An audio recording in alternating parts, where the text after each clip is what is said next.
தொலைக்காட்சி நேயர்களுக்கு இனிய வணக்கம். தெய்வீக கீர்த்தனையில் இன்று நாம் திருமூலரின் திருமந்திரம் முதல் தந்திரத்தில் 23வது பாடலை பார்க்க போகிறோம்.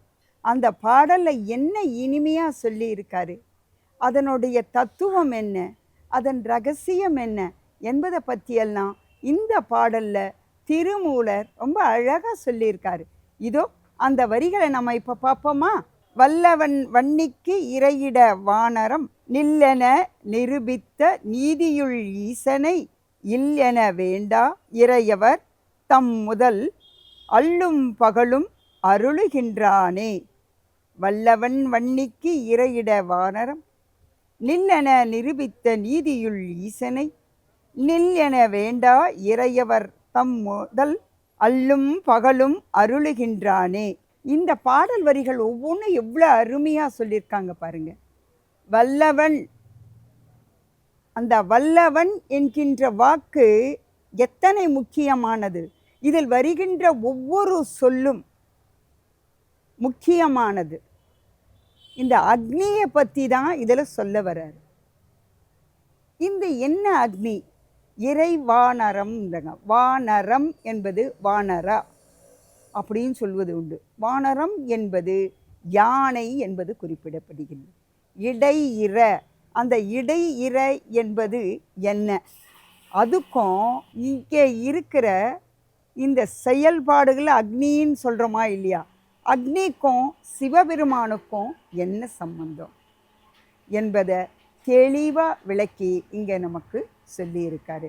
என்ன தான் இங்கே நடக்குது அப்படின்னு பார்க்கணும் அப்படின்னு எல்லாருக்குமே நினைப்பீங்க. என்னடா இது இறையிற, வானரம், வல்லவன், அக்னி எல்லாமே சொல்கிறமே. பார்த்தீங்கன்னா சிவபெருமான் 3 நிலைகளில் இருக்கார். ஒன்று பார்த்தோம்னா குண்டலி அக்னின்னு சொல்லுவோம், 2வது ஜடா அக்னின்னுவோம், 3வது படா அக்னி.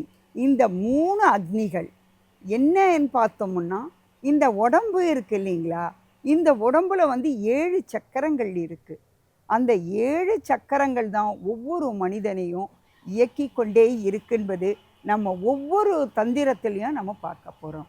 இங்கே நம்ம பின்னால் முதுகு இருக்குது இல்லைங்களா, முதுகு தண்டு வடத்தில் மேலேருந்து அடி பாகம் இப்படி தண்டு இருக்குன்னா, இதனுடைய அடி பாகத்தில் தான் ஒரு பாம்பானது சுருண்டு படுத்துக்கிட்டு இருக்கும். என்னடா அது, நம்ம உடம்புக்குள்ளே பாம்பு இருக்கா? நிச்சயமாக இருக்குங்க.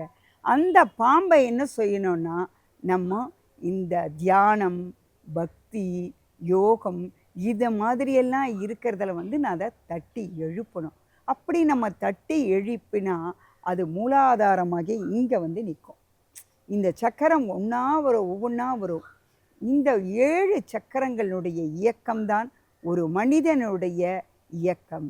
இந்த மூலாதாரத்தில் தான் ஒருவனுடைய கர்மா இருக்குது அப்படின்றத ரொம்ப தெளிவாக, ரொம்ப அழகாக திருமூலர் அனுபவித்து சொல்லியிருக்கார். ஒரு பாடலை தான் ஒரு வருஷத்துக்கு பாடுவாருன்னா, அப்போ எத்தனை ரகசியங்களை அந்த 4 வரிகளுக்குள்ளே அடக்கணும் பார்ப்பார். இப்படி இந்த 4 வரிகளுக்குள்ளே எப்படியெல்லாம் கொண்டு வந்தால் மனிதர்களுக்கு பயனுடையதாக இருக்கும். இந்த பிறவியாகிய துன்பம் நம்ம, அதாவது அடுத்த லைனில் கடைசி அடியில் அள்ளும் பகலும் அப்படின்வார். இந்த சிவபெருமான் அள்ளும் பகலுமாக யாருக்காக காத்திருக்கிறார், இப்படி ஒவ்வொன்றுத்தையும் அவர் ரொம்ப தெளிவாக அழகாக சொல்லுவார். இந்த 3 அக்னிகள் இருக்குது இல்லைங்களா, அந்த 3 அக்னிகளை முதல் அக்னியாகியதை நம்ம குண்டலி அக்னி. இது என்ன பண்ணுன்னா, நம்ம உடம்பில் இருக்கிற இந்த உணவு செரிமானமெல்லாம் இருக்குது பாருங்கள். நம்ம சாப்பிட்றோம் அடிக்கடி. நீங்கள் ரொம்ப பேர் சொல்கிற ஒரே ஒரு தலைவலி என்ன தெரியுங்களா, நான் சாப்பிட்டேன்ப்பா ஆனால் ஜீரணமே ஆகலை, இந்த நெஞ்சுக்குள்ளேயே என்னை கரிக்குது, என்னால் முடியலன்னு. இன்னும் சிலர் என்ன சொல்லுவாங்கன்னா, சாப்பிடும்போது சாப்பிட்டுட்டேன் ஆனால் தூக்கமே வரமாட்டேங்குது அப்படின்வாங்க. மற்றொரெல்லாம் என்ன சொல்லுவாங்க, காலையில் பல்ல துளக்குறேன் பாருங்கள், அப்படி துளக்கும்போது ப்ரெஷ்ஷை வாயில் வச்சாவே கொமட்டிக்கிட்டு வருது. என்னென்னு பார்த்தா ராத்திரி சாப்பிட்ட உணவானது செரிமானம் சரியாக ஆகவில்லை. ஆக இவருடைய பாடல்லாம் என்னமோ சொல்லுவோம், சித்தருடைய பாடல் மனம் போக்காக இருக்குது, சித்தன் போக்கு சிவன் போக்கு அப்படியெல்லாம் கூட சொல்லுவோம். அதுபோல் ஏதோ ஒன்று போயிட்டுருக்கு அப்படின்வோம். சித்தனாவது பித்தனாவது அப்படின்வாங்க. இப்படியெல்லாம் நிறைய பழமொழிகள் நம்மளுடைய மக்கள் வந்து சொல்லுவாங்க. ஆனால் அந்த சித்தர்கள் ஒவ்வொன்றுத்தையும் அனுபவித்து எது எது எங்கே இருக்குது, இந்த அறிவியல் கண்ணோட்டத்தோடு ஒரு விஞ்ஞானியாக, ஒரு மருத்துவனாக, ஒரு அறிவுரை கூறுகின்ற ஒரு ஆசானாக, உடம்பை பேணுகின்றவனாக, இது மட்டுமே கிடையாது, இறைவன் அருள் கிடைக்க வேண்டும் என்பதற்காக அருளாளனாகவும் சித்தர்கள் விளங்கி இருக்கிறார்கள்.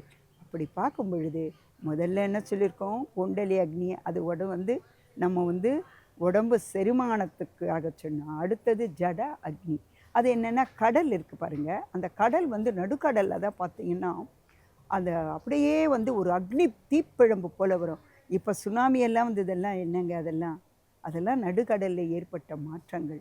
அது வந்து என்ன ஆயிடுச்சுன்னா, கரையை தாண்டி எல்லையை தாண்டிக்கின்ற பொழுது மக்களுக்கு என்ன ஏற்படும், தீமை ஏற்படும். இந்த சுனாமி வந்ததுனால கரையை தாண்டியதால் நீர் உலகத்தையே அழிக்கக்கூடிய அளவிற்கு வந்தது. ஆனால் இந்த சிவபெருமானினுடைய அருளால் அது கொஞ்சமான பாதிப்போடு போயிடுச்சு. இதைத்தான் அவர் என்ன சொல்கிறாருன்னா, சிவபெருமானினுடைய அருள் ஆட்சியினால் இந்த அக்னியானது இயங்குகின்றான். அது வந்து பார்த்திங்கன்னா, அக்னி வந்து தலைவன். யாருக்கு தலைவன்? சிவபெருமான் அக்னிக்கு தலைவனாக விளங்குகின்றான். ஆக நம்ம என்ன பார்த்தோம், குண்டலி அக்னியை பார்த்தோம். ரெண்டாவது வந்து என்ன பார்த்தோம், ஜட அக்னி பார்த்தோம். மூணாவது பட அக்னி. அது என்ன பட அக்னி அப்படின்னு கேட்டிங்கன்னா, தட்பவெப்பம் அதிகமாகி அது என்ன ஆகுங்கன்னா, அந்த எரிமலை வெடிக்குது பாருங்கள், அப்படியே அங்கங்கே தீப்பிழம்பாக வெளியே வரும்.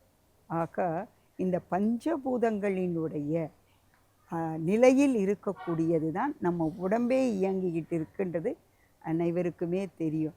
இந்த பஞ்சபூதங்கள் பிரபஞ்சத்தை ஆளுகிறது என்பதும் நமக்கு தெரியும். இந்த பிரபஞ்சத்தை கட்டுப்படுத்துவது யார் என்றால் சிவபெருமான். அந்த சிவபெருமான் ஒவ்வொரு நிமிடமும் மக்களுக்காக காத்து கொண்டிருக்கிறார். ஆனால் இந்த மக்கள் என்ன சொல்கிறோம், மீண்டும் மீண்டும் பிறந்து வாழ்கின்ற ஒரு இன்பத்தையே நம்ம ரொம்ப பெருசாக நினச்சிக்கிட்டு இருக்கோம். சரி, இதில் இறை இடை யானை அப்படின்ற ஒரு வரியும் இது.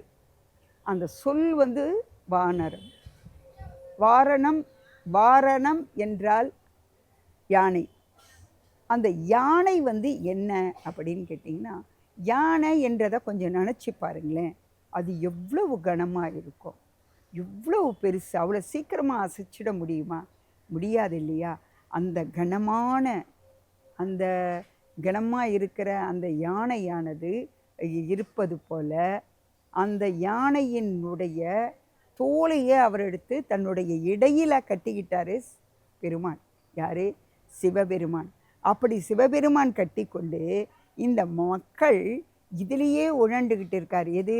அசையாத யானையைப் போல நிற்கின்ற கனமான பொருளைப் போல இந்த 7 சக்கரங்கள் மூலமாக அவர்களுடைய உயிர் வாழ்வதற்கு தேவையான ஆதாரமான இந்த ஆணவம், கண்மம், மாயை என்பதிலேயே அகப்பட்டு உழன்று கொண்டு இருக்கிறார். அதில் இருந்து அவர்கள் வெளியே வர வேண்டும். அதற்கு என்ன செய்யணும்?